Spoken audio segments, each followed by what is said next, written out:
সুপ্রিয় ডিপিএড শিক্ষার্থী শিক্ষকবৃন্দ, আসসালামু আলাইকুম। সবাই কেমন আছেন?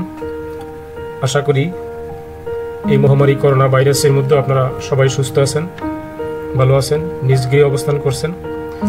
এই শুভকামনায় আপনাদের জন্য শুরু করছি ঘরে বসে ডিপিএড অনুশীলন কার্যক্রম। আজ আমি ইংলিশ পেডাগজিক্যাল নলেজ থেকে unit 3 introducing new language lesson on vocabulary নিয়ে আলোচনা করব। এই ভিডিও থেকে আপনারা যে বিষয়গুলো জানতে পারবেন সেটা হচ্ছে what is vocabulary, how can a teacher follow the different techniques to teach new vocabulary. Vocabulary কি, একজন শিক্ষক কিভাবে শ্রেণীকক্ষে বিভিন্ন ধরনের টেকনিক অবলম্বন করবেন ভোকাবুলারি শেখাবার জন্য, সেগুলো আপনারা এই ভিডিওর মাধ্যমে জানতে পারবেন। প্রথমে আমরা দেখে নেই ভোকাবুলারি কি। Vocabulary, the word vocabulary means the total number of words of a language. It means all the words known to a person on the words with which a particular book or a paper is written. All the new words that the teacher presents in the class may be called as vocabulary. আমরা যদি এটা বাংলায় ব্যাখ্যা বিশ্লেষণ করে বলি তাহলে vocabulary মানে হচ্ছে শব্দ ভান্ডার, শব্দ তালিকা। ভোকাবুলারি বা শব্দ তালিকা বলতে কোনো ভাষায় সমস্ত শব্দকে বোঝায়। এর অর্থ হচ্ছে একজন মানুষের জানা সমস্ত শব্দ অথবা সেই শব্দগুলি যা দ্বারা একটি বিশেষ বই বা খবরের কাগজ লিখিত হয়ে থাকে। একজন শিক্ষক শ্রেণীকক্ষে যে সমস্ত নূতন শব্দ উপস্থাপন করেন তার সমষ্টি শব্দ তালিকা বলে অভিহিত হতে পারে। এতক্ষণ আপনারা জানলেন ভোকাবুলারি কি। এবারে আমরা জানব টিচার্স কিভাবে শ্রেণীকক্ষে ভোকাবুলারি শেখাবেন সেই টেকনিকগুলো। Teachers can use different techniques to teach new vocabulary. Some important techniques have been explained below. Number 1, pre-teaching. Teacher may write more than 5 or 6 words in the blackboard before letting the students read. Then the students may use pictures or may use Bangla. This is an important technique and needs to be used with all reading comprehension basis. এটাকে যদি আমরা বাংলায় একটু ব্যাখ্যা দিয়ে বলি, pre teaching মানে পঠনের আগে অর্থ শিক্ষাদান। আপনারা শিশুদেরকে কোনো কিছু পড়তে দেওয়ার আগে 5 থেকে 6টি শব্দ বোর্ডে লিখবেন, অতঃপর সেখান থেকে আপনারা ছবি দেখাতে পারেন, বাংলা ব্যবহার করতে পারেন। এটি একটি গুরুত্বপূর্ণ কৌশল এবং সকল পাঠ্যাংশের মর্ম এবং ব্যবহার অত্যাবশ্যক।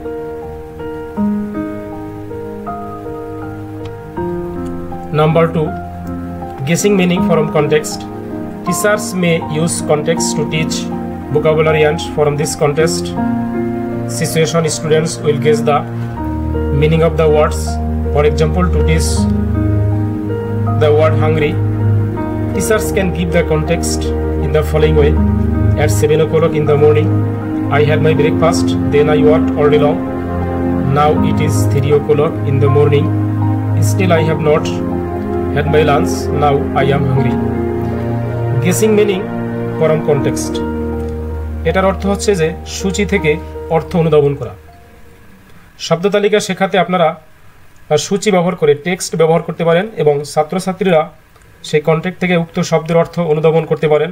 উদাহরণস্বরূপ আমরা যদি এভাবে বলি যে হাংরি শব্দটা শিক্ষার্থীদের ধারণা দেব এভাবে, নিম্নের কথাগুলো আমরা বলতে পারি যে সকাল 7টায় আমি নাস্তা খেয়েছিলাম, তারপরে আমি সারাদিন কাজ করছিলাম, এখন বিকাল 3টা বাজে, আমি এখনও দুপুরের খাবার খাইনি, সুতরাং আমি এখন ক্ষুধার্ত, হাংরি।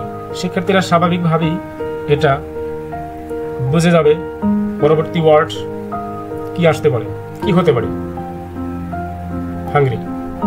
এভাবে আপনারা গেসিং মিনিং ফ্রম কনটেক্সট এর মাধ্যমে ভোকাবুলারিগুলো শেখাতে পারেন। Number 3, real objects. Some new words can be taught by showing real objects. Words like orange, rice, ruler, postcard, etc. can be presented in this way. বাস্তব বস্তু মাধ্যমে আপনারা ভোকাবুলারি শেখাতে পারেন। বাস্তব বস্তুসমূহ দেখিয়ে কিছু কিছু নতুন শব্দ শেখানো যেতে পারে, যেমন কমলা লেবু, ধান, রুলার, পোস্টকার্ড এটসেট্রা। এর মতো এভাবে কিছু কিছু শব্দ আপনারা শিক্ষার্থীদের সামনে উপস্থাপন করবেন এবং সেখান থেকে শিক্ষার্থীরা ভোকাবুলারিগুলো শিখবে। Number 4, pictures. A teacher can use pictures, charts, flashcards from the magazines, or he or she can draw pictures on the blackboard, e.g. flashcards. ছবি সমূহ একজন শিক্ষক ম্যাগাজিন থেকে ছবি তালিকা বা আলোকচিত্র ব্যবহার করতে পারেন এবং তিনি কালো বোর্ডে ছবি আঁকতে পারেন এবং সেখান থেকে ভোকাবুলারি শেখাতে পারেন। Number 5, mime, action and gesture. Some words can be taught by using mimes, action and gesture. Here mime means doing action without talking. Teacher can mime the action of eating, sleeping, writing, running, etc. Mime, action, gesture, কিছু কিছু শব্দ mime, action এবং জেস্চারের মাধ্যমে আপনারা শেখাতে পারেন। এখানে mime বলতে বোঝায় কথা না বলে কোনো কাজের অভিনয় করা। শিক্ষক খাওয়া, ঘুমানো, লেখা, দৌড়ানো ইত্যাদি এই কাজগুলো কথা না বলে অভিনয়ের মাধ্যমে শেখাতে পারেন। Explanation. A teacher may explain the meaning of a difficult word by using simple language. For example, beautiful means nice to look at. ব্যাখ্যা। সাধারণ ভাষা ব্যবহার করে শিক্ষক একটি কঠিন শব্দের অর্থ ব্যাখ্যা করতে পারেন। উদাহরণস্বরূপ, সুন্দর অর্থ দেখতে সুন্দর। তেভাবে এক্সপ্লানেশনের মাধ্যমে আপনারা শিক্ষার্থীদের ভোকাবুলারি শেখাতে পারেন। Number 7, translation. To explain abstract and difficult words, the teacher may give Bangla meaning, e.g. beauty, sincerity, honesty, etc. অনুবাদ করে আপনারা ভোকাবুলারি শেখাতে পারেন। গুণবাচক এবং কঠিন শব্দ ব্যাখ্যা করতে আপনারা বাংলা অর্থ প্রদান করতে পারেন। উদাহরণস্বরূপ, সৌন্দর্য, একনিষ্ঠ, সততা ইত্যাদি। Number 8, bilingual poster. Teacher may prepare a bilingual poster to teach the meaning of new words. For example, rat, ইঁদুর, শব্দকান, সব সাবান, ট্রি গাছ, সেলপাল। এখানে বিলিঙ্গুয়াল পোস্টার মানে দুই ভাষার পোস্টার সমূহ নতুন শব্দ সমূহের অর্থ শেখাতে শিক্ষক দুই ভাষার পোস্টার প্রস্তুত করতে পারেন। উদাহরণস্বরূপ আমি এখানে যেটা দিয়েছি, র্যাট, ইঁদুর, শব্দকান, সব সাবান, ট্রি গাছ, সেলপাল। Number 9, dictionary skill. Teacher can teach the students how to look up a word in the dictionary. For this, teacher will tell the students to write the words, meaning of the words, parts of speech of them, and using them in sentences in their own note books in the following way. এখানে অভিধান দক্ষতার মাধ্যমে আপনারা শিক্ষার্থীদের vocabulary শেখাতে পারেন। অভিধান থেকে কিভাবে একটি শব্দ খুঁজে বের করতে হয় তা শিক্ষক শিক্ষার্থীদেরকে শেখাবেন। এজন্য শিক্ষক ছাত্রছাত্রীদেরকে নিজ নিজ খাতার শব্দসমূহ, শব্দের অর্থসমূহ, পদ প্রকার এসব শব্দের ব্যবহার আপনারা লিখে দেবেন এবং সেখান থেকে শিক্ষার্থীরা সহজে শিখতে পারে। যেমন ওয়ার্ড, শার্ট, বাংলা মিনিং, জামা, parts of speech, noun, use in sentence, this is my shirt, right, লেখা, verb, this is she is writing a letter. Word network, it is a visual teaching aid. It helps to teach all the related words together like. এটা হচ্ছে শব্দজাল, এটি একটি দৃশ্যমান শিক্ষাদান পদ্ধতি। এটি একটি শব্দের সম্পর্কযুক্ত অন্যান্য শব্দাবলী শিখতে সাহায্য করে। এখানে আমি মাঝখানে জু লিখলাম। শিক্ষার্থীদের যদি প্রশ্ন করি, জু বা চিড়িয়াখানায় তোমরা কি কি দেখতে পাও, সেগুলোর কতগুলো নাম বলো। স্বাভাবিকভাবেই ওরা কিছু যা যা দেখবে সেগুলো বলবে, যেমন আছে পিকক, টাইগার, লায়ন, এলিফ্যান্ট ইত্যাদি। তেমনিভাবে আপনি বিভিন্ন ধরনের এরকম কিওয়ার্ড ব্যবহার করতে পারেন। যেমন ফ্যামিলি, যে তোমাদের ফ্যামিলিতে কে কে আছে, ফাদার, মাদার, সিস্টার, ব্রাদার, এরকম। এমনিভাবে ওয়ার্ড নেটওয়ার্কের মাধ্যমে আপনারা ভোকাবুলারি শেখাতে পারেন।